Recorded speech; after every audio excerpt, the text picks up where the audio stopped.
صل على سيدنا ومولانا محمد وعلى بسم اللہ الرحمن الرحیم۔ السلام علیکم ناظرین و سامعین کرام۔ پروگرام یاد الہی دیکھنے کے لیے، یاد الہی کے سابقہ تمام پروگرامز دیکھنے کے لیے، بالخصوص وظائف دیکھنے، سننے، جاننے اور پڑھنے کے لیے آپ ہمارے یوٹیوب چینل یاد الہی یعنی YADSPECILAHI یوٹیوب چینل یاد الہی کو سبسکرائب بھی کیجئے، لائک بھی کیجئے، کمنٹس بھی کیجئے، تاکہ یاد الہی کے مختلف پروگرامز اور وظائف سے آپ مکمل رہنمائی حاصل کر سکیں۔ جی ناظرین و سامعین، پروگرام یاد الہی میں روزانہ عظیم ہستیوں کے تذکارے پاک کیے جاتے ہیں، اور اس کے ساتھ ساتھ کچھ ایسے موضوعات پر گفتگو ہوتی ہے جن سے آپ کو رہنمائی حاصل ہوتی ہے۔ آج اللہ سبحانہ و تعالیٰ کے ایک برگزیدہ پیغمبر، اولو العزم انبیاء و مرسلین علیہم الصلاۃ والتسلیم میں سے ایک عظیم ہستی سیدنا موسیٰ کلیم اللہ علیہ الصلاۃ والسلام، آپ کے تذکارے پاک ہوں گے۔ اس سے پہلے کتاب الشفا سے آج کا خصوصی وظیفہ، اکثر ہمارے ویورز اور لسنرز مشکلات اور پریشانیوں کے حوالے سے وظائف پوچھتے ہیں، تو مشکلات اور مصائب سے رہائی کے لیے چند ایک وظائف آپ سماعت کیجئے۔ ان وظائف کو اپنے معمول کا حصہ بنائیے، انشاءاللہ اللہ تعالی اپنی رحمت سے تمام مشکلات آسانیوں میں تبدیل فرما دے گا۔ سب سے پہلا وظیفہ یہ ہے فَسَيَكْفِيكَهُمُ اللَّهُ وَهُوَ السَّمِيعُ الْعَلِيمُ۔ پہلے پارے کی آیت مبارکہ ہے 137، سورہ بقرہ کی آیت مبارکہ 137 پہلے پارے میں۔ اس کو صبح اور شام دونوں اوقات میں 63 مرتبہ پڑھیں، اول آخر 11 مرتبہ درود پاک پڑھیں، اور اللہ رب العزت کی بارگاہ میں دعا مانگیں اپنی مشکل کی آسانی کے لیے، مشکل سے نجات کے لیے۔ انشاءاللہ اللہ تعالی مشکلات میں آسانی عطا فرمائے گا، مشکلات سے نجات عطا فرمائے گا۔ کسی قسم کا بھی کوئی غم ہے، کوئی تکلیف ہے، کوئی دکھ ہے، کوئی پریشانی ہے، اس کو لازمی صبح اور شام 63 مرتبہ پڑھیں، اول آخر 11 مرتبہ درود پاک پڑھیں۔ انشاءاللہ اللہ رب العزت پریشانیوں سے نجات عطا فرمائے گا۔ دوسرا وظیفہ مصیبتوں اور پریشانیوں سے نجات حاصل کرنے کے لیے، یہ وظیفہ نہایت مجرب ہے، تجربہ شدہ ہے۔ اٹھتے بیٹھتے اس وظیفے کا ورد کیا جائے، یعنی کثرت سے اس کو پڑھا جائے۔ جتنا زیادہ پڑھیں گے اتنی زیادہ آسانیاں اللہ تعالی عطا فرمائے گا۔ سماعت کر لیجئے، کیا وظیفہ ہے؟ فَسَهِّلْ يَا إِلَٰهِي كُلَّ صَعْبٍ، فَسَهِّلْ يَا إِلَٰهِي كُلَّ صَعْبٍ بِحُرْمَةِ سَيِّدِ الْأَبْرَارِ سَهِّلْ، بِحُرْمَةِ سَيِّدِ الْأَبْرَارِ سَهِّلْ۔ اس کا معنی کچھ یوں بنتا ہے، مفہوم، کہ میرے پروردگار میری ہر تکلیف، ہر مصیبت، ہر پریشانی میں آسانی عطا فرما، اور نبی رحمت صلی اللہ علیہ وآلہ وسلم جو تمام نیکوکاروں کے بھی سردار ہیں، ان کی حرمت سے، ان کے صدقے سے میری تمام پریشانیاں آسان فرما دے۔ تو یہ جب پڑھتے رہیں گے، بڑی خوبصورت دعا ہے، اللہ سے آسانیوں کی دعا کی جا رہی ہے مشکلات اور پریشانیوں میں، اور اللہ کے پیارے حبیب صلی اللہ علیہ وآلہ وسلم کے حرمت اور وسیلے سے کی جا رہی ہے، تو ضرور قبول ہوگی یہ دعا۔ اسی طرح تیسرا وظیفہ یہ ہے، تہجد کی نماز پڑھیں، اور تہجد کی نماز کے بعد یا حیو یا وہابو، یا حیو یا وہابو، اس کا ذکر کریں، یہ کثرت سے پڑھیں۔ اس طرح پڑھیں کہ دائیں طرف یا حیو کی ضرب لگائیں اور بائیں طرف یا وہابو کی ضرب لگائیں، یا حیو یا وہابو، یا حیو یا وہابو، اور اس طرح 1000 مرتبہ اس کا وظیفہ کریں، یعنی دونوں اسماء مبارکہ 1000 مرتبہ پڑھیں، تو انشاءاللہ مشکل سے مشکل معاملہ جلد حل ہو جائے گا۔ اکثر ہمارے ویورز اور لسنرز پوچھتے رہتے ہیں، تو یہ سبھی وظیفے ان کے لیے ہیں، ان میں سے جتنے زیادہ سے زیادہ آپ آسانی سے کر سکتے ہیں ضرور کیجئے، تمام کے تمام کر لیں، بہت بڑی بات، ان میں سے جو آسانی سے کر سکیں وہ کرتے رہیں۔ چوتھا وظیفہ جو ہے یہ سیدنا معروف کرخی علیہ الرحمہ، غالباً جو ائمہ اہل بیت اطہار علیہم رضوان میں سے ایک عظیم ہستی غالباً سیدنا امام علی رضا رضی اللہ عنہ ان کے دست مبارکہ پر اسلام لائے تھے، اور پھر اولیاء اللہ میں سے بہت بڑے عظیم اللہ کے ولی گزرے، یہ مقام و مرتبہ پایا، اور غالباً سلسلہ چشتیہ اور قادریہ کے بزرگوں میں آپ شامل ہیں۔ تو آپ فرماتے ہیں سیدنا معروف کرخی رحمہ اللہ فرماتے ہیں کہ جو شخص 3 مرتبہ اس دعا کا ورد کرے گا، اللہ تعالیٰ اس کی ہر پریشانی کو دور فرما دے گا، خواہ وہ کسی قسم کی بھی پریشانی کیوں نہ ہو۔ اب دعا سماعت کر لیجئے، دعا بہت خوبصورت ہے اور یہ اولیاء اللہ کا معمول رہا ہے۔ آپ بھی اس دعا کو کوشش کر کے یاد کر لیجئے، ورنہ یوٹیوب چینل جو ہمارا یاد الہی ہے اس سے اس کو دیکھ کر پڑھتے رہیں، یاد کرتے رہیں، دہراتے رہیں، اور اس کو ضرور اپنے معمول کا حصہ بنائیں۔ 3 مرتبہ لازمی پڑھیں، صبح اور شام، یا کم از کم دن میں کسی بھی وقت 3 مرتبہ، اور زیادہ پڑھیں گے تو پھر بھی اس میں کوئی حرج نہیں ہے، کثرت سے بھی پڑھ سکتے ہیں۔ دعا کیا ہے؟ دعا اور اس کا ترجمہ سماعت کیجئے۔ اللہم احفظ امت محمد صلی اللہ علیہ وآلہ وسلم، اللہم احفظ امت محمد صلی اللہ علیہ وآلہ وسلم، اے اللہ امت محمدیہ صلی اللہ علیہ وآلہ وسلم کی حفاظت فرما۔ اللہم ارحم امت محمد صلی اللہ علیہ وآلہ وسلم، اللہم ارحم امت محمد صلی اللہ علیہ وآلہ وسلم، اے اللہ تو امت محمدیہ صلی اللہ علیہ وآلہ وسلم پر رحم فرما، رحمتوں کا نزول فرما۔ اللہم عافی امت محمد صلی اللہ علیہ وآلہ وسلم، اللہم عافی امت محمد صلی اللہ علیہ وآلہ وسلم، اے اللہ تو امت محمدیہ صلی اللہ علیہ وآلہ وسلم سے عفو درگزر فرما، معاف فرما دے امت محمد صلی اللہ علیہ وآلہ وسلم کو۔ اللہم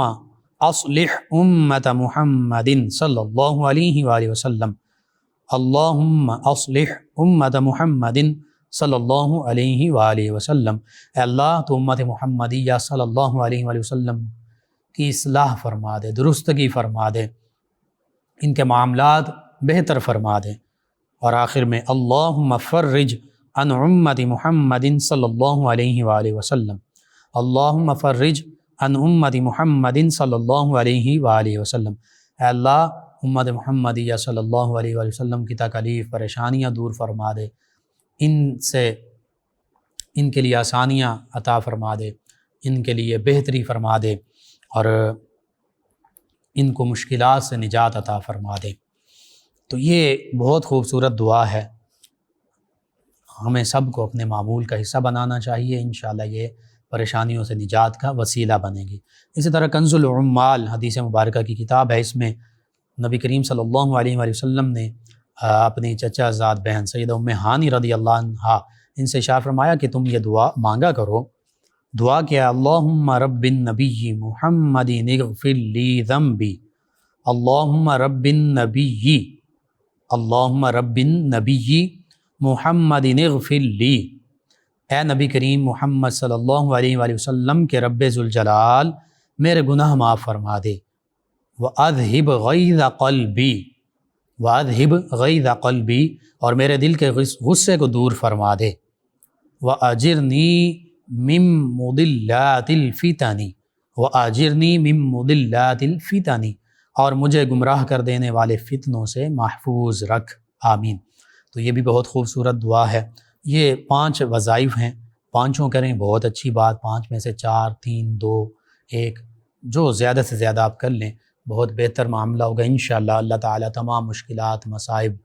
مصیبتوں، پریشانیوں سے نجات عطا فرمائے گا، آسانی عطا فرمائے گا۔ مایوس ہونے کی ضرورت نہیں ہے، اللہ کو یاد کیجئے ان دعاؤں کے ذریعے، اور اس کے ساتھ ساتھ درود تنجینا کے ذریعے، درود پاک کے ذریعے، استغفار کی کثرت سے، یا حی یا قیوم پڑھ کر، نماز پڑھ کر، صلاۃ الحاجت پڑھ کر، باوضو ہو کر، تو یہ سارے مومن دعا مانگ کر، یہ سبھی مومن کے ہتھیار ہیں، ان سبھی ہتھیاروں کو وقتاً فوقتاً استعمال کرتے رہنا چاہیے۔ آپ ان دعاؤں کو، ان وظائف کو خود اپنے معمول کا حصہ بنائیے، اپنے اعزہ اقربا رشتہ دار، دوست، احباب، پڑوسی، محلہ دار، امت مسلمہ تک پہنچائیے۔ میرے آپ کے ہمارے بتانے سے ہمارے مسلمان، کسی بھی مسلمان بہن بھائی، کسی مسلمان فرد کا فائدہ ہوتا ہے۔ انشاءاللہ یہ ہمارے لیے دین و دنیا آخرت میں بھلائی، فائدے، نجات اور شفا کا باعث ہوگا۔ اللہ سبحانہ وتعالی ہمیں آسانیاں عطا فرمائے، آسانیاں بانٹنے والا بنائے، مشکلات سے ہماری حفاظت فرمائے، آمین۔ جی ناظرین و سامعین، سیدنا موسیٰ کلیم اللہ علیہ السلام اللہ کے برگزیدہ اور بڑے لاڈلے پیارے پیغمبر ہیں، نبی بھی ہیں، رسول بھی ہیں، اور آپ پر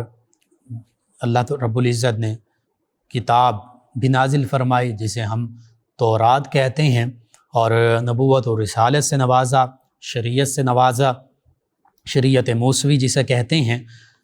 آپ کے حوالے سے پس منظر یہ ہے کہ چونکہ آپ بنی اسرائیل میں سے ہیں، بنی اسرائیل جو ہیں سیدنا اسحاق اور بالخصوص آگے پھر سیدنا یعقوب علیہ السلام آپ کی اولاد ہیں۔ سیدنا یعقوب علیہ السلام کا لقب اور نام اسرائیل بھی ہے۔ اسرائیل کا معنی ہے عبداللہ، اللہ کا بندہ، تو اسی سے سیدنا یعقوب علیہ السلام کا یہ نام تھا، لقب تھا اسرائیل۔ تو آپ کی اولاد ساری کی ساری وہ بنی اسرائیل کہلاتی ہے، یعنی سیدنا یوسف علیہ السلام اور پھر ان کی اولاد۔ تو سیدنا یوسف علیہ السلام کے زمانے میں بنی اسرائیل مصر میں آ کر آباد ہوئے، اور پھر بنی اسرائیل کی آبادی رفتہ رفتہ اتنی زیادہ بڑھ گئی کہ فرعون مصر،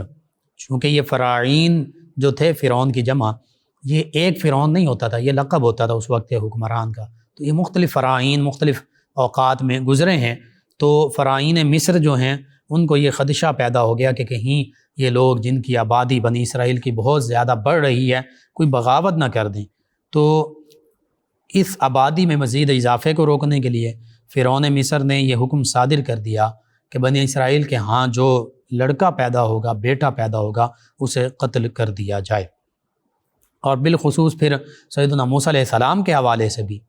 یہ پہلے بھی یہ واقعہ، اور بالخصوص سیدنا موسیٰ علیہ السلام کے حوالے سے بھی یہ واقعہ ملتا ہے کہ آپ کے زمانے کا جو فرعون تھا، اس کو اس کے نجومیوں نے، اس کے جادوگروں نے، قیافہ شناسوں نے، مشیروں نے، جو تھوڑا بہت یہ علم جانتے تھے، انہوں نے اسے کہا کہ بنی اسرائیل میں ایک لڑکا پیدا ہوگا جو پل بڑھ کر جوان ہو کر تمہاری بادشاہت کا، تمہاری ریاست کا، مملکت کا خاتمہ کرے گا۔ تو اس ڈر سے فرعون مصر نے بنی اسرائیل پر یہ پابندی لگا دی اور اپنے کارندوں کو پھیلا دیا کہ جس گھر میں جو بیٹا پیدا ہو، لڑکا پیدا ہو، بچہ پیدا ہو، اس کو فوراً قتل کر دیا جائے، ہاں اگر بیٹی پیدا ہو تو اس کو زندہ رہنے دیا جائے۔ سورہ بقرہ آیت مبارکہ 49 میں اس کا ذکر یوں بھی ملتا ہے، اللہ رب العزت فرماتا ہے کہ اے پیارے حبیب صلی اللہ علیہ وآلہ وسلم، آپ اس وقت کو یاد فرمائیے، اور بالخصوص سیدنا موسیٰ علیہ السلام کا بھی یہاں پہ ذکر ہے، ان کو مخاطب کیا گیا کہ اے موسیٰ علیہ السلام، آپ اس وقت کو یاد کیجئے جب ہم نے آپ کو فرعون والوں سے نجات دی، جو آپ کو سخت تکلیف پہنچاتے تھے اور آپ کی قوم کے لڑکوں کو وہ قتل کرتے تھے اور آپ کی قوم کی لڑکیوں کو زندہ رہنے دیتے تھے۔ اور اللہ فرماتا ہے اس میں آپ کے رب کی طرف سے آپ کے لیے بڑی آزمائش تھی۔ سیدنا موسیٰ علیہ السلام کو بالخصوص مخاطب کیا جا رہا ہے، اگرچہ قرآن مجید فرقان حمید کے براہ راست مخاطب سب سے پہلے مخاطب آقا کریم صلی اللہ علیہ وآلہ وسلم ہیں، اور پھر صحابہ کرام علیہم رضوان ہیں۔ اس آیہ مبارکہ میں اللہ تعالیٰ نے اسی واقعہ کا ذکر فرمایا کہ بنی اسرائیل کے بچوں کے لیے یہ حکم تھا کہ ان کو قتل کر دی جائے، بیٹیوں کے لیے حکم تھا کہ ان کو زندہ رہنے دیا جائے، اور اللہ فرماتا ہے موسیٰ علیہ السلام یہ آپ کی قوم کے لیے اور آپ کے لیے بہت بڑی آزمائش تھی۔ اور پھر اسی زمانے میں اللہ تعالیٰ کی قدرت کاملہ، لوگ جتنی بھی تدبیر کرتے رہیں، تمام مخلوقات مل کر تدبیریں کرتی رہیں، کفار اپنی تدبیریں کرتے رہیں، لیکن اللہ رب العزت کی جو تقدیر ہے وہ غالب آتی ہے۔ قدرت کاملہ کے آگے کوئی تدبیر نہیں چل سکتی۔ اللہ تعالیٰ کی قدرت کاملہ، یہ فرعون کی تدبیر تھی کہ لڑکوں کو قتل کیا جا رہا تھا، اب اللہ تعالیٰ کی قدرت کاملہ دیکھیے، اللہ کی خفیہ تدبیر اور خاص قدرت دیکھیے کہ اسی زمانے میں سیدنا موسیٰ علیہ السلام کی ولادت باسعادت ہوئی تو آپ کے والد عمران رضی اللہ عنہ، جو سیدنا یعقوب علیہ السلام ہی کی اولاد میں سے تھے، بنی اسرائیل میں سے تھے، اور آپ کے ایک بھائی سیدنا ہارون علیہ السلام جو آپ سے عمر میں 3 سال بڑے تھے، ان کو اللہ تعالیٰ نے، سیدنا ہارون علیہ السلام چونکہ پہلے ان کی ولادت باشہادت ہو چکی تھی اس حکم سے، تو سیدنا موسیٰ علیہ السلام کی اس دوران میں ولادت باشہادت ہوئی، اور اللہ تعالیٰ نے سیدنا موسیٰ علیہ السلام کو اسی فرعون کے گھرانے میں پرورش دی، یعنی جو یہ کہتا تھا کہ میں اس لڑکے کو دنیا میں آنے ہی نہیں دوں گا جو میری مملکت، میری ریاست، میری طاقت، میری فرعونیت کے آگے کھڑا ہوگا۔ اور فرعون تو ایسا تھا، انا ربکم الاعلی وہ کہا کرتا تھا، وہ کہتا تھا معاذ اللہ ثم معاذ اللہ، میں تمہارا سب سے اعلیٰ رب ہوں۔ اور بعض اوقات مختلف روایات ہیں کہ تیر جو ہے وہ آسمان کی جانب پھینکتا اور اللہ کی قدرت کاملہ سے اس پر خون لگا ہوا ہوتا، تو کہتا کہ دیکھو معاذ اللہ ثم معاذ اللہ، کہتا دیکھو میں نے تمہارے رب کو ہلاک کر دیا، معاذ اللہ ثم معاذ اللہ۔ تو اللہ رب العزت ایسے لوگوں کو بھی وقتی طور پر ڈھیل دیتا ہے، ان کی رسی دراز فرما دیتا ہے کہ وہ اپنی گمراہی اور سرکشی میں بڑھتے رہیں یا بڑھتے رہیں، یا انہیں ڈھیل دی جاتی ہے کہ شاید یہ اللہ کے راستے کی طرف، اللہ کے حکام کی طرف واپس پلٹ آئیں۔ دونوں معاملات ہوتے ہیں۔ اب اس بندے کی خوش قسمتی ہو تو وہ اس ڈھیل کو وہ اپنی بہتری کے لیے استعمال کر لیتا ہے، اور وہ اللہ کی طرف، اللہ کے احکامات کی طرف اپنا منہ کر لیتا ہے، یعنی اللہ کے احکامات کی تعمیل میں لگ جاتا ہے، اس وقت سے وہ اپنے لیے فائدہ اٹھا لیتا ہے۔ لیکن اگر وہ بالکل اس کے دل پر مہر لگ چکی ہو تو پھر وہ اس ڈھیل سے اس کو اور نقصان ہوتا ہے کہ وہ اپنی سرکشی میں، نافرمانی میں مزید بڑھ جاتا ہے۔ فرعون کے ساتھ بھی یہی معاملہ ہوا۔ پھر سیدنا موسیٰ علیہ السلام کی عظمت، رفعت اور شان دیکھیے، اولو العزم پیغمبروں میں سے ہیں، کلیم اللہ ہیں، اللہ سے کلام فرمانے والے ہیں، اللہ سے کلام کرنے والے، اللہ نے آپ کو سعادت عطا فرمائی، کوہ طور پر کلام کیا کرتے، اور پھر اللہ کے لاڈلے پیغمبر ہیں۔ اللہ رب العزت آپ کے اکثر دعاؤں کو مستجاب فرمایا کرتا، آپ کی دعائیں قبول ہوتی۔ آپ کا ذکر قرآن مجید فرقان حمید میں دیگر تمام پیغمبروں سے زیادہ 135 مرتبہ اللہ تعالیٰ نے قرآن مجید فرقان حمید میں فرمایا ہے۔ اتنے لاڈلے پیغمبر ہیں۔ ان میں سے چند ایک صورتوں کا میں ذکر کر دیتا ہوں، جن صورتوں میں سیدنا موسیٰ علیہ السلام کا بالخصوص تفصیل کے ساتھ ذکر ہے۔ سب سے پہلی سورہ فاتحہ، اس کے بعد سورہ بقرہ، اس میں سیدنا موسیٰ علیہ السلام بنی اسرائیل کا تفصیل کے ساتھ ذکر ہے۔ اگر کوئی تفصیل کے ساتھ پڑھنا چاہتا تمام واقعہ سورہ بقرہ کا مطالعہ کرے، تفسیر پڑھے، ترجمہ پڑھے۔ پھر سورہ یونس میں بھی سیدنا موسیٰ علیہ السلام کا ذکر ہے 11ویں پارے میں بالخصوص۔ پھر سورہ ہود میں سیدنا موسیٰ علیہ السلام کا ذکر ہے۔ پھر 15ویں پارے میں سورہ بنی اسرائیل میں بنی اسرائیل کا بھی ذکر، سیدنا موسیٰ علیہ السلام کا بھی ذکر۔ پھر سورہ مریم میں بھی آپ کا مختصراً ذکر موجود ہے، انہ کان مخلصا وکان رسولا نبیا واذکر فی الکتاب موسیٰ انہ کان مخلصا وکان رسولا نبیا۔ اللہ فرماتا ہے سورہ مریم میں کہ اے پیارے حبیب صلی اللہ علیہ وآلہ وسلم، آپ اس کتاب میں سیدنا موسیٰ علیہ السلام جو ہیں ان کا بھی ذکر کیجئے، ان کا بھی تذکرہ کیجئے، انہیں بھی یاد کیجئے کہ جو مخلص تھے۔ یہ مخلص سے بھی بڑی ڈگری ہے، بڑا مقام ہے، جو اللہ کے راستے میں، جس کا ہر معاملہ اللہ ہی کی رضا کی خاطر ہو، وہ مخلص لوگوں میں شامل ہوتا ہے۔ اور انہی کے بارے میں شیطان نے کہا تھا کہ میں اے اللہ تیرے بندوں کو گمراہ کروں گا، الا من عبادک منہم المخلصین۔ مخلصین بھی ہے، ایک جگہ پر مخلصین بھی ہے۔ بہرحال مخلصین میں بھی آپ شامل ہیں، مخلصین میں بھی شامل ہیں۔ تو سورہ مریم میں یوں آپ کا ذکر ہے کہ آپ اللہ کے نبی بھی ہیں، اللہ کے رسول بھی ہیں، دونوں چیزوں کا، نبوت اور رسالت کا بھی ذکر۔ پھر سورہ طٰہٰ میں بھی آپ کا ذکر ہے، پھر سورۃ المؤمنون میں بھی آپ کا ذکر ہے، سورۃ الشعراء میں بھی آپ کا ذکر ہے، سورۃ النمل میں بھی آپ کا ذکر ہے، سورہ عنکبوت میں بھی آپ کا ذکر ہے، سورۃ النازعات میں آپ کا ذکر ہے، سورہ قصص 20ویں پارے میں ہے جس میں انبیاء کرام علیہ السلام کے بالخصوص آپ کے تذکرے ہیں، سورۃ الاعراف اس میں بھی آپ کا ذکر پاک موجود ہے۔ تو ان تمام صورتوں میں بڑی تفصیل کے ساتھ 135 مقامات پر سیدنا موسیٰ علیہ السلام کے مبارک تذکرے ہیں۔ سورہ بقرہ کی آیت مبارکہ 53 میں آپ کے مبعوث ہونے کا اللہ نے یوں ذکر فرمایا۔ اللہ فرماتا ہے اور وہ وقت بھی یاد کیجئے جب ہم نے، اب یہاں پہ نبی کریم صلی اللہ علیہ وسلم کو مخاطب کیا جا رہا ہے کہ نبی صلی اللہ علیہ وسلم آپ وہ اس وقت کو ذکر کیجئے، اس وقت کو یاد کیجئے جب ہم نے موسیٰ علیہ السلام کو کتاب یعنی تورات عطا فرمائی اور فرقان عطا کی، تاکہ لوگوں سے فرمایا جا رہا ہے اے لوگوں تم ہدایت پا جاؤ۔ تو سیدنا موسیٰ علیہ السلام کو جو کتاب فرقان عطا فرمائی وہ تورات تھی۔ اب نبی کریم صلی اللہ علیہ وآلہ وسلم کو بارہا کیوں وذکر فرمایا جاتا ہے؟ اس میں مفسرین نے بڑی تفصیل کے ساتھ آیات اور احادیث کے خلاصے میں لکھا کہ جب اللہ رب العزت ہمیشہ آپ کو فرماتا ہے کہ حبیب صلی اللہ علیہ وآلہ وسلم آپ یاد کیجئے، آپ ذکر کیجئے اس وقت کا، تو اس میں وہ وَيَكُونَ الرَّسُولُ عَلَيْكُمْ شَهِيدًا، اللہ رب العزت نے جو فرمایا کہ امت مسلمہ جو ہیں یہ ایک دوسرے کے معاملات میں گواہ ہوگی، حتیٰ کہ دوسری امتوں پر گواہ ہوگی، اور نبی کریم صلی اللہ علیہ وآلہ وسلم کے لیے فرمایا یہ سب پر گواہ ہوں گے۔ تو گواہ وہ ہوتا ہے جو تمام معاملات کو دیکھ رہا ہوتا ہے، جو عینی شاہد ہوتا ہے اسی کو گواہ کہتے ہیں۔ تو یہاں پہ مفسرین اور محدثین نے لکھا کہ اللہ رب العزت نے اپنے پیارے حبیب صلی اللہ علیہ وآلہ وسلم کو یہ شان عطا فرمائی ہے کہ پہلی امتوں کے احوال وہ بھی نبی کریم صلی اللہ علیہ وآلہ وسلم سے پوشیدہ نہیں ہیں، اور نبی رحمت صلی اللہ علیہ وآلہ وسلم کی اپنی امت کے جو احوال ہیں ان پر بھی اللہ تعالیٰ نے اپنے پیارے حبیب صلی اللہ علیہ وآلہ وسلم کو مطلع فرمایا ہے۔ تمام احوال آپ مشاہدہ بھی فرماتے ہیں اور تمام احوال آپ کے سامنے ہیں، اس لیے نبی کریم صلی اللہ علیہ وآلہ وسلم کا اسم گرامی جو ہے یہ شاہد بھی ہے، شہید بھی ہے۔ انا ارسلناک شاہدا ومبشرا ونذیرا، اللہ رب العزت نے قرآن مجید فرقان حمید میں کئی مقام پر آپ کے یہ اس اسم مبارکہ، اس صفت جو اللہ نے عطا فرمائی آپ کو، اس کا ذکر فرمایا ہے۔ اسی طرح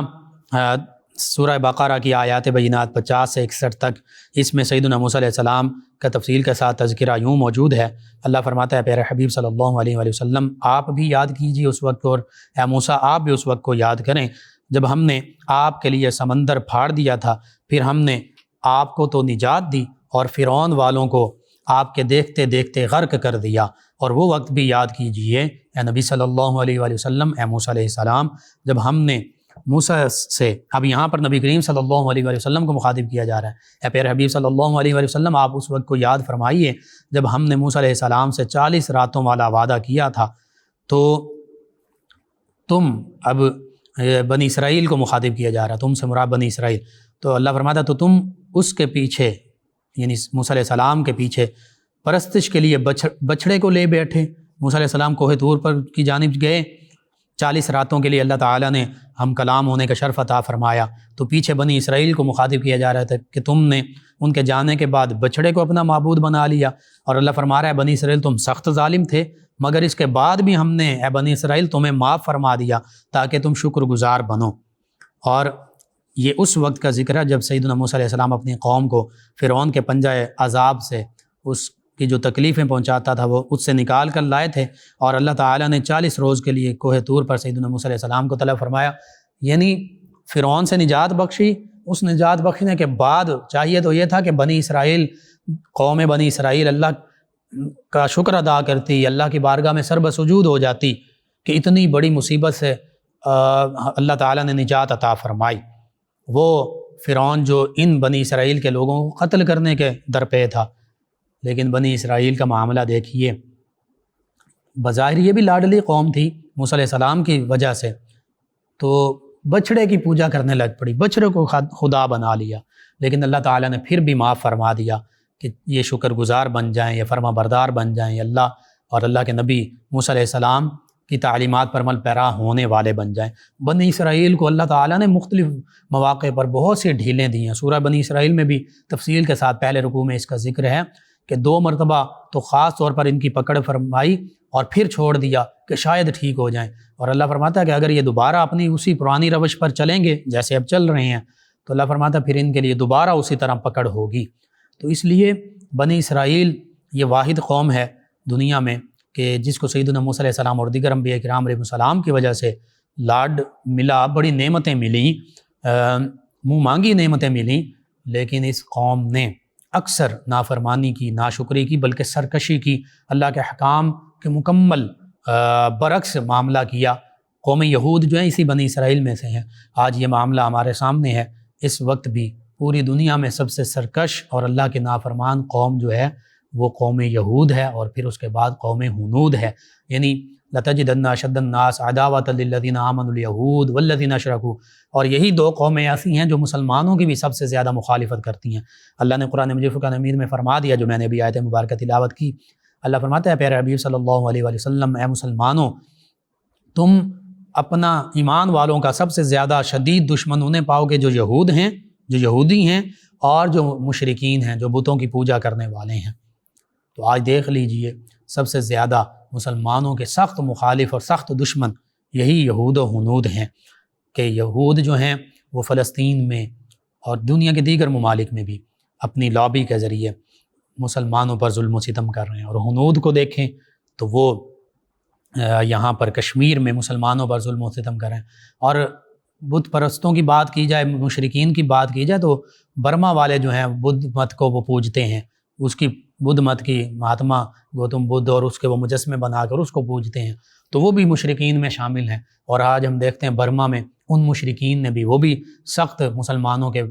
سخت ترین دشمن ہیں، انہوں نے بھی برما میں مسلمانوں کو زندہ جلایا۔ تو اللہ رب العزت کا فرمان کبھی معاذ اللہ ثم معاذ اللہ ناحق نہیں ہوتا، حق ہی ہوتا ہے، سچ ہی ہوتا ہے، کبھی جھوٹا نہیں ہو سکتا۔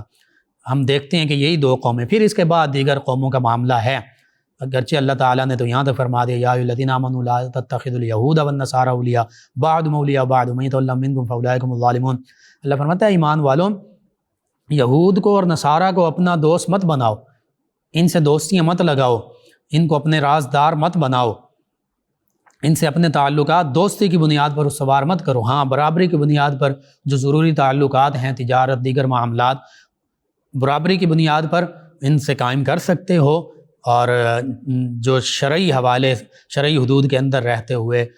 جو جائز اور حلال چیزیں اور ذرائع ہیں ان کے مطابق۔ لیکن اگر یہ مسلمانوں کے خلاف، مسلمانوں کے نبی صلی اللہ علیہ وسلم کے خلاف کوئی معاملہ کریں، تو پھر یہ حکم نہیں ہے کہ ان کے ساتھ تجارتیں کی جائیں، ان کے ساتھ دوستیاں بڑھائی جائیں، چاہے یہود ہوں، نصارہ ہوں، ہنود ہوں، کوئی بھی ہوں، اے ٹو زی کوئی بھی ہو۔ لیکن آج ہمارے معاملات اس کے برعکس ہیں۔ آج نبی رحمت صلی اللہ علیہ وسلم کی حکومتی سطح پر فرانس جو ہے،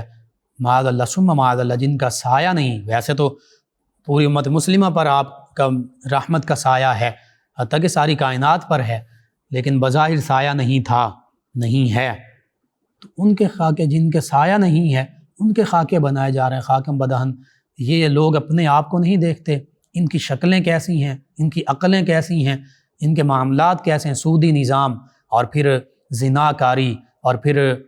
ایسے بھی معاملات۔ یہ حقیقت میں بات ہے، آپ اس پہ ریسرچ کر لیجئے۔ یورپین کنٹریز، امریکن، ان لوگوں میں ماں باپ کا تصور بھی نہیں ہے، باپ کا تو کسی کو پتہ ہی نہیں ہوتا باپ کون ہے ہمارا۔ یعنی جو عورت ہوتی ہے آج کسی کے پاس، کل کسی کے پاس، پرسوں کسی کے پاس، وہاں پہ عورت بکاؤ مال ہے، عورت وہاں پہ ایک سمجھیں کہ ضرورت فار سیل ہے، اور ایک ہی عورت کئی لوگوں کے ساتھ اس کی شب باشی ہوتی ہے، راتیں گزرتی ہیں، اور جو اولاد پیدا ہوتی ہے وہ کس کی ہوتی ہے، یہ پیدا ہونے والی اولاد کو بھی نہیں پتہ ہوتا، اور بعض اوقات اس عورت کو بھی نہیں پتہ ہوتا۔ وہ ڈی این اے کروایا جائے اور پھر دیگر معاملات ہوں تو پھر اس سے پہچان ہوتی ہے۔ تو اس طرح جو اولادیں، چاہے بیٹے ہیں یا بیٹیاں ہیں، وہ جب بڑے ہوتے ہیں تو ایسے معاملات سامنے آئے ہیں کہ وہ اپنے ہی باپ کے ساتھ پھر دوبارہ ان کا یہ ریلیشن شپ ہوتا ہے، اپنی ہی ماں کے ساتھ، لڑکے ہیں تو اپنی ماں کے ساتھ دوبارہ ان کا ریلیشن شپ ہوتا ہے، انہیں پتہ ہی نہیں ہوتا۔ تو جو ایسی حرام کاری اور زنا کاری کی اولاد ہیں، وہ نبی کریم صلی اللہ علیہ وآلہ وسلم کے بارے میں بات کریں، انہیں یہ زیبا دیتا ہے، پہلے اپنے آپ کو تو دیکھ لیں۔ لیکن یہاں پر ہمارے امت مسلمہ کے حکمران پوری دنیا کے بشمول پاکستان، وہ ٹس سے مس نہیں ہوتے، وہ اپنی روش پر قائم ہیں، وہ سمجھتے ہیں کہ شاید یہ ممالک ہمارے رزاق ہیں، یہ ہمیں رزق دینے والے ہیں۔ ان کے کارنامے قرآن مجید فرقان حمید میں، حدیث مبارکہ میں کھلے ہوئے موجود ہیں۔ انہوں نے پہلے انبیاء کرام علیہ السلام کو کسی کو بہت بڑھا دیا، سیدنا عزیر علیہ السلام کو ابن اللہ کہہ دیا، وقالت الیہود عزیر ابن اللہ وقالت النصارى المسیح ابن اللہ۔ اللہ فرماتا ہے کہ ان یہود نے عزیر علیہ السلام کو کہا یہ اللہ کے بیٹے ہیں، ان نصارہ نے عیسیٰ علیہ السلام کے بارے میں کہا کہ یہ اللہ کے بیٹے ہیں۔ کہیں یوں بڑھا چڑھا دیتے ہیں، اور کہیں اکثر آپ پڑھ لیجئے جو تحریف ہو چکی ہے تورات، زبور، انجیل میں، انہی کتابوں میں اور ان کے علاوہ بھی دیگر کتب میں، اکثر انبیاء کرام علیہ السلام کے بارے میں یہود و نصارہ نے ایسی ایسی باتیں لکھی ہیں معاذ اللہ ثم معاذ اللہ کہ وہ کسی عام نیک بندے کے اندر بھی وہ باتیں نہیں ہو سکتی. یعنی معاذ اللہ انبیاء کرام علیہ السلام کے بارے میں، اکثر انبیاء کرام علیہ السلام کے بارے میں ان لوگوں نے تحریف کر کے یہود و نصارہ نے لکھا معاذ اللہ ثم معاذ اللہ نقل کفر نہ باشد، جو کفر ہے کہ فلاں نبی زنا کرتے تھے، فلاں نبی شراب پیتے تھے، فلاں نبی فلاں کام، اس طرح کی باتیں لکھ دی. حالانکہ ان انبیاء کرام علیہ السلام پر یہ جھوٹے بہتان ہیں. اس طرح کی کوئی بات ہی نہیں. اللہ کے نبی تمام کے تمام یہ معصوم ہیں. 1,24,000 کم و بیش انبیاء و مرسلین علیہم الصلاۃ و تسلیم معصوم ہیں. معاذ اللہ ثم معاذ اللہ ان میں اگر کوئی خطا ہو تو پھر وہ اپنی امتوں کو کیا سکھانے کے لیے آئے. یہ ان یہود و نصارہ اور ان لوگوں کا عقیدہ ہے انبیاء کرام علیہ السلام کے بارے میں. تو پھر ان اپنے آپ کو نہیں دیکھتے انبیاء کرام علیہ السلام پر اور بالخصوص آقا کریم صلی اللہ علیہ وآلہ وسلم کی ذات گرامی پر یوں اٹیک کرتے ہیں، تنقیص کرتے ہیں، حملے کرتے ہیں، رقیق حملے کرتے ہیں. اللہ رب العزت ان کے لیے کافی انا کفیناک من المستہزئین. سیدنا موسیٰ علیہ السلام فرعون اور فرعون کے لوگوں نے موسیٰ علیہ السلام کا بھی مذاق اڑایا تھا، اللہ تعالیٰ نے ان کو غرق کر دیا. اسی طرح دیگر جن یہ بات ذہن میں رکھیے، بے عملی معاف ہو سکتی ہے، گناہوں کی معافی ہے، لیکن بغاوت اور بے ادبی کی معافی کبھی نہیں ہوتی. انبیاء کرام علیہ السلام کی تعلیمات کو جو ماننے والے تھے، بے عملی ہو گئی کہ کسی عمل میں کوتاہی ہو گئی، ان پر عذاب نہیں آیا بے عملی کی وجہ سے. عذاب اس وقت آیا جب بے ادبی انہوں نے کی، جب کسی بھی اللہ کے نبی علیہ السلام کی شان میں تنقیص کی. سیدنا موسیٰ علیہ السلام کو فرعونیوں نے ستایا، تکلیف پہنچائیں، اس وجہ سے ان پر عذاب آیا، فرعون پر اور اس کی قوم پر. دیگر انبیاء کرام، سیدنا لوط علیہ السلام بے عملی کر رہے تھے لیکن بے ادبی کی، تو پھر اس وقت ان پر عذاب آیا. اسی طرح دیگر انبیاء کرام علیہ السلام کا لے لیجئے ذکر، سیدنا عیسیٰ علیہ السلام کے بارے میں. دیگر انبیاء کرام علیہ السلام، سیدنا صالح علیہ السلام کی اونٹنی کو انہوں نے قتل کیا، سیدنا صالح علیہ السلام پر ظلم کیے تو پھر ان پر عذاب آیا. تو بے ادبی اور انبیاء کرام علیہ السلام کی مخالفت، ان کی تنقیص، ان کا مذاق اڑانا، اس وجہ سے پہلی قوموں پر بھی عذاب آئے تھے. اور اب بھی جو نبی علیہ الصلاۃ و تسلیم کی بے ادبی کرے گا، تنقیص کرے گا، معاذ اللہ استہزاء کرے گا، پھر اللہ رب العزت اس کے لیے کافی ہے. وہ جو روڈ پر گاڑی میں جل کر مرا ہے پچھلے سال، وہ اس کی مثال ہمارے سامنے موجود ہے، جو نبی کریم صلی اللہ علیہ وآلہ وسلم کی ذات بابرکات کے حوالے سے خباثت پھیلاتا تھا، بکواس کرتا تھا. بہرحال سیدنا موسیٰ علیہ السلام کا جب ہم تذکرہ پڑھتے ہیں، اللہ رب العزت نے چونکہ یہ بے عملی میں گئے، شرک تک کے بے عملی کی، بے ادبی نہیں کی. اگر یہ بھی بے ادبی کر بیٹھتے تو ان پر بھی اسی طرح عذاب آ جاتا. ہاں، ان کے بعد جن لوگوں نے بے ادبی کی، کسی بھی نبی علیہ الصلاۃ و تسلیم کی، ان پر عذاب آیا. سیدنا موسیٰ علیہ السلام کی قوم وہ ہے کہ من و سلوہ ان پر نازل کیا گیا. قرآن مجید فرقان حمید میں تفصیل کے ساتھ ذکر ہے. آسمان سے ان کے لیے کھانا اترا. پھر کافی عرصہ یہ اس سے لطف اندوز ہوتے رہے، لیکن جب جی بھر گیا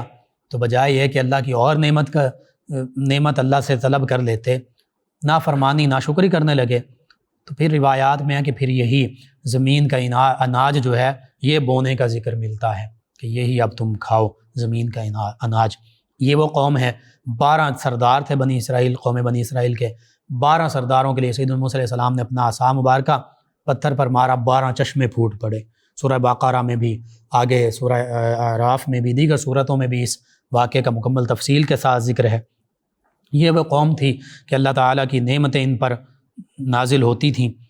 لیکن ان نعمتوں کے ناشکری کرنے کی وجہ سے، بے عملی کی وجہ سے پھر نعمتیں یہ ان سے چھن گئیں. ساگ، ککڑی، گیہوں، مسور، پیاز، اس طرح کی چیزیں پھر من و سلوہ کی جگہ ان کے لیے پیدا ہوئیں. اناج کا انتظام اللہ نے فرمایا کہ اب کرو،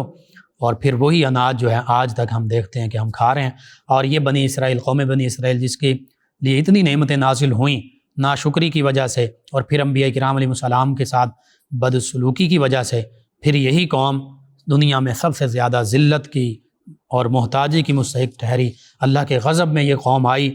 اور پھر اللہ فرماتا ہے کہ یہ اس غضب میں اس وجہ سے آئی کہ یہ اللہ کی آیتوں سے انکار کرتے تھے اور پیغمبروں کو ناحق قتل کر ڈالتے تھے اور اس سبب سے کہ یہ نافرمانی کرتے تھے اللہ اور اللہ کے نبی علیہ الصلاۃ والتسلیم کی، اور حد سے بڑھ جاتے تھے۔ اللہ تعالیٰ نے یہ تین چار چیزوں کا ذکر فرمایا کہ اللہ تعالیٰ نے ان پر ذلت، محتاجی مسلط کر دی، اللہ کا غضب ان پر ہوا، غیر المغضوبی علیہم ولا الضالین، یہ جو ہم کہتے ہیں نا غیر المغضوبی، ان کا راستے پر مت چلانا ہے اللہ جن پر تیرا غضب ہوا، تو اس سے مراد صحابہ کرام اور خود نبی کریم صلی اللہ علیہ وسلم نے بھی غالباً فرمایا کہ اس سے مراد جن پر غضب ہوا یہ یہود ہیں، اور ولا الضالین جو گمراہ ہوئے ان کے راستے پر بھی اللہ نہ چلانا، ان سے مراد صحابہ کرام اور نبی کریم فرماتے ہیں کہ ان سے مراد نصارہ ہیں، عیسائی ہیں۔ اور یہی ہم دعا کرتے ہیں کہ اللہ تیرا غضب یہود پر ہوا، اور اللہ نے قرآن مجید فرقان حمید میں یہ فرما دیا یہ کہ ان پر اس وجہ سے اللہ کا غضب ہوا اور محتاجی اور ذلت مسلط ہوئی کہ یہ آیتوں کا انکار کرتے تھے، جو کتابیں نازل ہوئی پہلے انبیاء کرام علیہ السلام پر ان کا انہوں نے انکار کیا۔ اب بھی یہود قرآن کا انکار کرتے ہیں، نصارہ بھی قرآن کا انکار کرتے ہیں۔ پھر فرمایا کہ یہ اللہ کا غضب بھی میں آ گیا، اللہ کا غضب ان پر ہوا یہود پر، اور وجہ یہ تھی کہ اللہ کی آیتوں سے انکار کرتے تھے، پیغمبروں کو ناحق قتل کر دیتے تھے، ایک نہیں فرمایا اکثر نبیوں کو انہوں نے قتل کیا، شہید کیا، اور فرمایا یہی سبب سے ان پر غضب تھا کہ یہ اللہ اور اللہ کے نبی علیہ الصلاۃ والتسلیم کی انبیاء کرام کی نافرمانی کرتے تھے اور حد سے بڑھ جاتے تھے۔ تو یوں قوم بنی اسرائیل جو ہے موسیٰ علیہ السلام جب تک اس دنیا میں ظاہری طور پر تشریف فرما رہے تو ان کی وجہ سے ان کو ڈھیلیں ملتی رہیں، اللہ تعالیٰ ان کو معافی بھی فرماتا رہا، لیکن ان کے تشریف لے جانے کے بعد بالخصوص جب دیگر انبیاء کرام علیہ السلام تشریف لاتے رہے تو ان قوموں نے اپنے اپنے نبی، اپنے اپنے رسول، اپنے اپنے پیغمبر جو ان کے دور میں آئے ان کی تکذیب کی، ان کا استہزاء کیا، ان کی تنقیص کی، ان کی بے ادبی کی، ان کی تعلیمات سے منہ موڑا، اللہ کی تعلیمات سے منہ موڑا۔ وہ جو اللہ کا فرمان لے کر آتے تھے، اللہ کی آیتیں لے کر آتے تھے، اللہ کی نشانیاں، وہ نشانیاں معجزات بھی ہوتے ہیں، وہ صحیفے بھی ہیں، وہ توراۃ، زبور، انجیل یہ بھی ہیں، اور آخری کتاب، آخری نشانی کا ذکر کیا جائے تو قرآن مجید فرقان حمید بھی ہے۔ تو ان لوگوں نے اللہ کی تمام نشانیوں کا، چاہے وہ کتابوں اور صحیفوں کی شکل میں تھیں، چاہے وہ انبیاء کرام علیہ السلام کے معجزات کی شکل میں تھیں، ان کا انکار کیا، اور اکثر انبیاء و مرسلین علیہ الصلاۃ والتسلیم کو ناحق شہید کیا، اور پھر حد سے بڑھ جانے والوں میں سے تھے، نافرمانی میں حد سے بڑھ جاتے تھے۔ تو یہ ساری چیزیں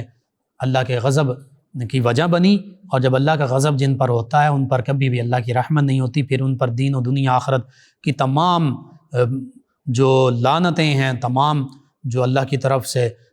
سزائیں ہیں وہ مسلط کر دی جاتی ہیں۔ اسی وجہ سے آج بھی یہود جو ہیں ان پر اللہ کا غضب ہے، ان پر ذلت ہے، محتاجی ہے،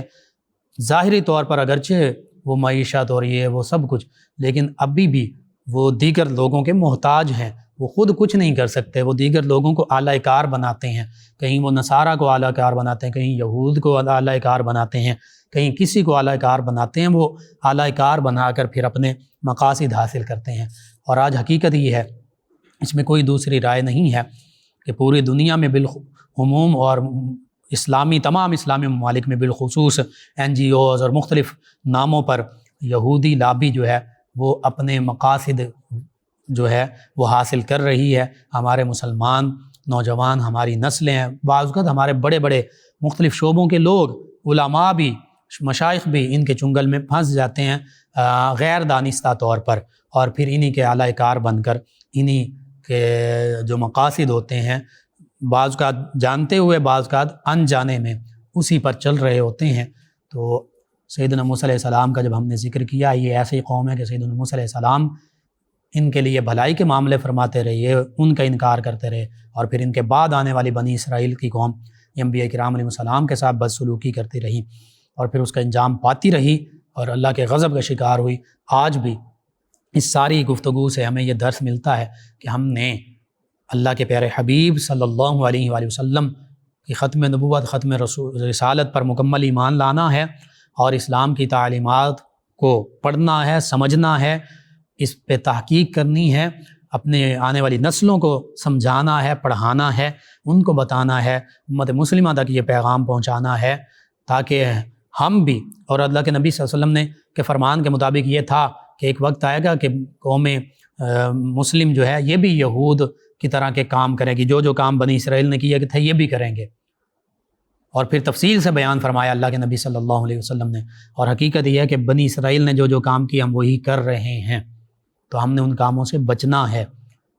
تو اللہ تعالیٰ سے یہ دعا، اللہ تعالیٰ ہمیں ان کاموں سے بچائے۔ بچنے کا ذریعہ قرآن و سنت، اللہ اس کے حبیب صلی اللہ علیہ وآلہ وسلم کی محبت، تعلیمات ہیں، یہ زیادہ سے زیادہ پڑھیے، عام کیجیے، اس پر اخلاص کے ساتھ عمل کرنے کی کوشش کیجیے۔ اللہ سبحانہ و تعالیٰ سے دعا، اللہ تعالیٰ تمام امت مسلمہ کو یہود، نصارہ، ہنود ان کے پنجے سے آزادی عطا فرمائے، معاشی پنجے سے، سیاسی پنجے سے، ان کی فکری پنجے سے، ففتھ سکتھ جو جنریشن وار ہے اس سے، اور اسی طرح کے دیگر جو معاملات ہیں اس سے امت مسلمہ کو مکمل آزادی عطا فرمائے، اور امت مسلمہ کو اپنا کھویا ہوا وقار، عزت، اوج کمال دوبارہ عطا فرما دے، آمین۔ اللہم صلی علی سیدنا و مولانا محمد وعلی آپ سماعت فرما رہے ہیں پروگرام یاد الہی۔ ناظرین سامعین، اس دوران ہمیں جوائن کیا ہے اسد اللہ چشتی قادری صاحب نے، کہتے ہیں مفتی لقمان بھائی بڑے خلوص اور ادب اور احترام کے ساتھ السلام علیکم ورحمۃ اللہ وبرکاتہ۔ جی آپ کے لیے بھی بڑی محبت کے ساتھ وعلیکم السلام ورحمۃ اللہ وبرکاتہ۔ کہتے ہیں کہ اپنی دعاؤں میں آپ کو ہم بڑا یاد رکھتے ہیں، آپ بھی ہمیں اپنی دعاؤں میں یاد رکھیں۔ جی انشاءاللہ اللہ تعالیٰ آپ کو، تمام امت مسلمہ کو دین و دنیا آخرت کی سلامتیاں عطا فرمائے، بھلائیاں عطا فرمائے۔ بہت شکریہ آپ کا، آپ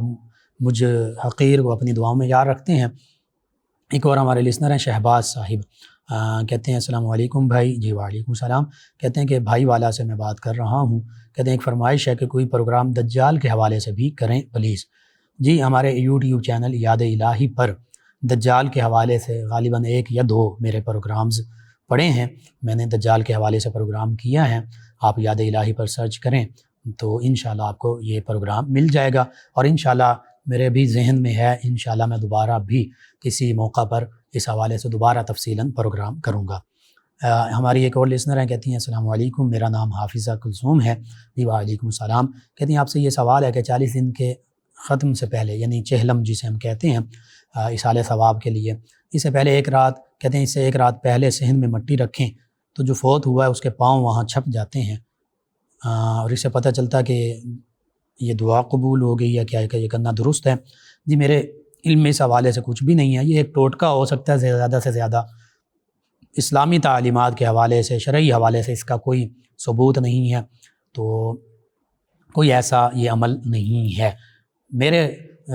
جو ناقص علم ہے قرآن و حدیث ہی کے حوالے سے، ایسا عمل نہیں کرنا چاہیے، کیونکہ قرآن و حدیث کے حوالے سے کوئی ہمیں اس طرح کی چیز نہیں ملتی۔ ہاں اصالہ ثواب آپ کیجئے، وہ کبھی بھی کیا جا سکتا ہے، اس کے لیے بھی کوئی خاص، یہ صرف سہولت کے لیے ہوتا ہے کہ ہم اسپیشلی لوگ اکٹھے ہو جاتے ہیں 30واں دن، 7واں دن، 10واں یا 40واں، ورنہ اس کے علاوہ بھی صبح شام کسی بھی وقت آپ اصالہ ثواب کرتے رہیں تو کوئی اس میں حرج نہیں ہے، اور اس طرح وقت مقرر کر کے کرنے میں بھی کوئی حرج نہیں ہے، دونوں طرح سے منع نہیں ہے۔ لیکن یہ جو آپ نے اگلا معاملہ لکھا ہے تو بہتر یہی ہے کہ اس طرح کا معاملہ نہ کیا جائے۔ شازیہ ساجد صاحبہ کہتی ہیں السلام علیکم لقمان بھائی۔ جی وعلیکم السلام۔ کہتی ہیں کہ اللہ پاک آپ کو صحت، تندرستی والی لمبی زندگی عطا فرمائے، آپ ہماری رہنمائی آپ کرتے ہیں، اللہ تعالی رہنمائی کرنے کی توفیق عطا فرمائے۔ کہتی ہیں کہ میرا ایک پیغام ہے تمام لسنرز کو، کائنڈلی اپنے بزرگوں کو، اولڈ ایج جو لوگ ہیں ان کی رسپیکٹ کریں، تاکہ یورپین کنٹریز کی طرح ہمارے اولڈ ہومز جو ہیں ان لوگوں سے فل نہ ہوں۔ بالکل یہ صحیح بات ہے، درست بات ہے، ہم بھی وقتاً فوقتاً اس حوالے سے گفتگو کرتے رہتے ہیں، انشاءاللہ مزید بھی ہوتی رہے گی۔ آپ کا بہت اچھا پیغام ہے، ہم نے لوگوں تک پہنچایا۔ حقیقت یہ ہے، غور کر لیجئے، آج آپ اپنے والدین کو اولڈ ہوم میں چھوڑ کر آئیں گے یا ان کے ساتھ برا سلوک کریں گے،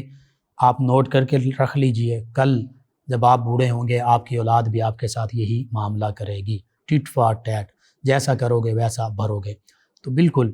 آپ اگر چاہتے ہیں کہ آپ کی اولاد آپ کے بڑھاپے میں آپ کا سہارا بنے، آپ سے اچھا سلوک کرے، تو آج آپ اپنے والدین کے ساتھ اچھا سلوک کیجئے، پھر دیکھیے آپ کی اولاد آپ کی فرما بردار ہوگی، آپ کے بڑھاپے میں آپ کا سہارا بنے گی، آپ کو اولڈ ایج ہوم جو ہے اس میں نہیں چھوڑ کر آئے گی۔ فیاض بھٹی صاحب ہیں، خوفناک خواب آتے ہیں، کہتے ہیں اس حوالے سے سونے سے پہلے سورہ فاتحہ، آیت الکرسی 4 قل 3 مرتبہ پڑھ کر اپنے اوپر دم کریں، والآخر 3 مرتبہ درود پاک، یا کم از کم آخری دونوں صورتیں 3 مرتبہ پڑھ کر اپنے اوپر دم، ہاتھوں پر دم کر کے جسم پر ہاتھ پھیل لیں، اور آیت الکرسی بھی پڑھ کر سوئیں۔ جب خوفناک خواب آئے اگر آپ اٹھ جائیں تو بائیں طرف تھوک دیں، اعوذ باللہ من الشیطان الرجیم پڑھیں، آیت الکرسی پڑھیں، اور دائیں کروٹ لیٹ جائیں، انشاءاللہ اللہ تعالیٰ بہتری فرما دے گا۔ طارق ڈوگر صاحب میں فیصل آباد سے کہتے ہیں، بھائی جان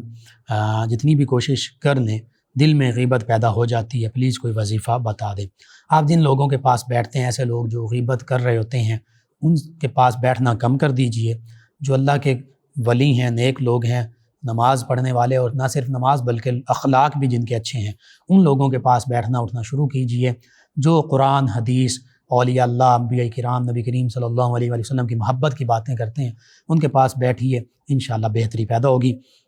اور آپ 2 چیزیں کر لیجئے، ایک تو درود پاک کی کثرت کیجئے، دوسرا استغفر اللہ ربی من کل ذنب واتوب الیہ، اس کی کثرت کیجئے۔ جب بھی غیبت پیدا ہو یا غیبت کرنے لگیں تو استغفر اللہ پڑھنا شروع کر دیں۔ ایک اور ہمارے لسنر ہیں شکیل صاحب فیصل آباد سے، کہتے ہیں السلام علیکم۔ جی وعلیکم السلام۔ کہتے ہیں ماشاءاللہ پروگرام بہت اچھا ہے، اور میرا آپ سے سوال یہ ہے کہ کیا سیدنا عبداللہ بن عمر رضی اللہ عنہ نے یزید کی بیعت کی تھی؟ جی میں عرض کرتا ہوں، صحابہ کرام علیہم رضوان میں سے 3 طبقات تھے۔ سیدنا امیر معاویہ رضی اللہ عنہ نے یزید کو اس لیے نامزد کیا کہ یہ جب اس کا بوجھ آئے گا حکومت کا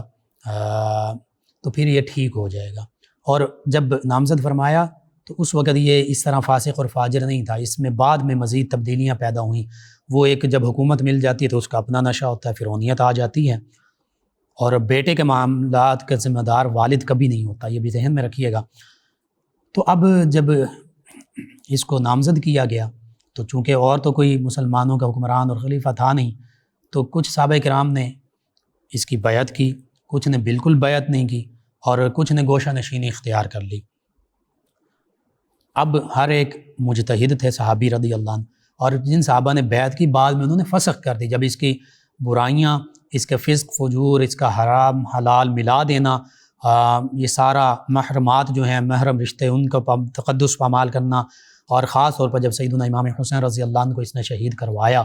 یہ ساری چیزیں امت مسلمہ کے سامنے کھل کر آئیں، تو جن صحابہ یا تابعین نے بیعت کی تھی انہوں نے اپنی بیعت فسخ کر دی، اور سیدنا عبداللہ بن عمر رضی اللہ عنہما بھی گوشہ نشین ہو گئے، مکہ المکرمہ چلے گئے، ان تمام معاملات سے دور ہو گئے۔ سیدنا عبداللہ بن عمر رضی اللہ عنہما آپ سے عراقیوں نے، کوفیوں نے پوچھا، مکہ المکرمہ میں حج پر آئے، انہی لوگوں نے جنہوں نے سیدنا امام حسین رضی اللہ عنہ کو شہید کیا تھا، ان لوگوں نے آپ سے مسئلہ پوچھا کہ احرام کی حالت میں مچھر کو مار دینا کیسا ہے؟ تو فرمایا، اے عراقیو، اے کوفیو، اے جاہلو، تم مجھ سے مچھر کے خون کے بارے میں پوچھتے ہو؟ تم نے تو سیدنا امام حسین رضی اللہ عنہ کا خون کیا، تم نے تو انہیں شہید کر دیا، اور مسئلے تم مجھ سے مچھر کے بارے میں پوچھنے آئے ہو۔ تو سیدنا عبداللہ بن عمر رضی اللہ عنہما ان ہستیوں میں شامل تھے جنہوں نے سیدنا امام حسین رضی اللہ عنہ سے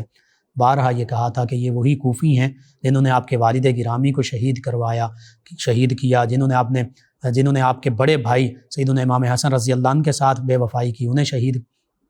کروایا، اور انہوں نے جب سیدنا امیر معاویہ رضی اللہ عنہ کے ساتھ صلح کی تھی تو انہوں نے مخالفت کی، کوفیوں نے، تو یہ آپ کے ساتھ بھی بے وفائی کریں گے، یہ آپ کو بھی شہید کروائیں گے، آپ کو بھی شہید کریں گے، ان کی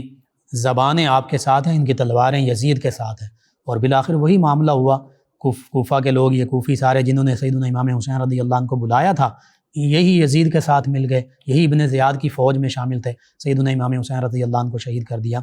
تو اس حوالے سے یہ پوری تفصیل جو میں نے عرض کر دی کہ جن صحابہ یا تابعین نے بیعت کی بھی تھی، بعد میں انہوں نے فسخ کر دی، یعنی توڑ دی، اور سیدنا عبداللہ بن عمر رضی اللہ عنہ ہما تو بالکل الگ تھلگ ہو گئے، گوشہ نشین ہو گئے، مکہ المکرمہ میں الگ تھلگ ہوئے، اور یوں جواب دیا کرتے تھے ان کوفیوں کو جنہوں نے سیدنا امام حسین رضی اللہ عنہ کو شہید کیا تھا کہ تم مچھر کے بارے میں، اس کے خون کے بارے میں تو مسئلے پوچھتے ہو کہ اس سے احرام کی حالت میں کوئی فرق تو نہیں پڑتا، تو تم یہ تو اپنا عمل دیکھو کہ تم نے سیدنا امام حسین رضی اللہ عنہ کو شہید کیا، کروایا، ان لوگوں میں شامل ہو، تمہارا حج کیا اور تمہارے معاملات کیا۔ بہرحال مختصراً میں نے عرض کر دیا۔ ان کے علاوہ ہمیں ایک اور لسنر نے جوائن کیا کہ کہتے ہیں سلام بھائی۔ جی وعلیکم السلام۔ کہتے ہیں میں نے خواب کی تعبیر پوچھنی ہے۔ خواب میں اکثر پیسے ملتے ہیں اور گولڈ ملتا ہے، راستے میں پڑے ہوتے ہیں اور میں اٹھا بھی لیتی ہوں، پلیز اس کی تعبیر بتا دیں۔ جی کوئی اس میں گھبرانے کا معاملہ نہیں، بظاہر اس کی تعبیر یہی ہے کہ اللہ تعالیٰ کی نعمتیں آپ کو حاصل ہوں گی انشاءاللہ۔ آپ اللہ کی طرف رجوع بھی کیجیے، اللہ کے مخلوق کے ساتھ بھلائی کا معاملہ بھی کیجیے۔ ایک اور ہمارے لسنر ہیں، انہوں نے کہا السلام علیکم ورحمۃ اللہ وبرکاتہ۔ جی وعلیکم السلام ورحمۃ اللہ وبرکاتہ۔ کہتے ہیں اللہ تعالیٰ آپ کو، آپ کی فیملی کو صحت اور تندرستی عطا فرمائے اور ہر آنے والی پریشانی، مصیبت، بیماری سے بچائے انشاءاللہ، اور کہتے ہیں کہ بار بار مدینہ طیبہ کی بادب زیارت عطا فرمائے اور زندگی میں ڈھیروں خوشیاں اور آسانی عطا فرمائے، اس دنیا سے جو چلے گئے ان کی مغفرت فرمائے اور جنت الفردوس میں اعلیٰ مقام عطا فرمائے، آمین۔ کہتے ہیں کہ میں آپ کو دعاؤں میں یاد رکھوں گا،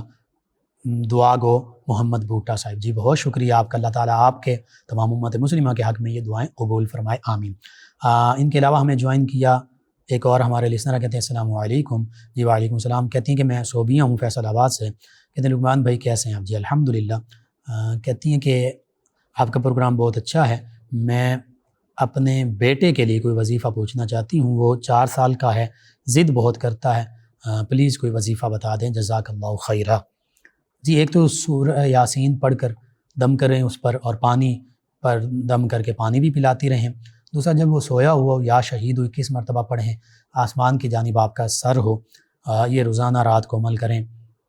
تو انشاءاللہ یہ 2 عمل کیجیے، اللہ تعالیٰ بہتری فرما دے گا۔ ایک اور لسنر فاطمہ صاحبہ کہتی ہیں کہ میں فاطمہ بات کر رہی ہوں، پیپرز میں پاس ہونے کا وظیفہ۔ سب سے پہلا وظیفہ آپ محنت کیجئے، یہ دوا ہے، عملی دوا، اور دعا یہ ہے کہ آپ سیدنا فتاحن ہر نماز کے بعد 47 مرتبہ پڑھیے، اور اس کے ساتھ ساتھ اللہ کی بارگاہ میں دعا بھی مانگتے رہیں کہ اللہ مجھے کامیابی عطا فرما۔ انشاءاللہ دین و دنیا آخرت کے تمام امتحانات میں اللہ تعالیٰ آپ کو کامیابیاں عطا فرمائے گا۔ آپ تمام ویورز، تمام لسنرز کا شکریہ، آپ ہمیں جوائن کرتے ہیں، پروگرام یاد الہی میں شامل ہوتے ہیں، اپنے فیڈ بیک سے پسندیدگی سے ہمیں نوازتے ہیں، سوالات اور وظائف پوچھتے ہیں۔ ناظرین سامعین، پروگرام یاد الہی کا وقت ختم ہو جاتا ہے، انشاءاللہ کل دوبارہ آپ سے ملاقات ہوگی پروگرام یاد الہی میں۔ اپنے میزبان محمد لقمان رضا اور ہماری ٹیم کو اجازت دیجیے، اللہ نگہبان۔ اللہم صلی علی سیدنا و مولانا محمد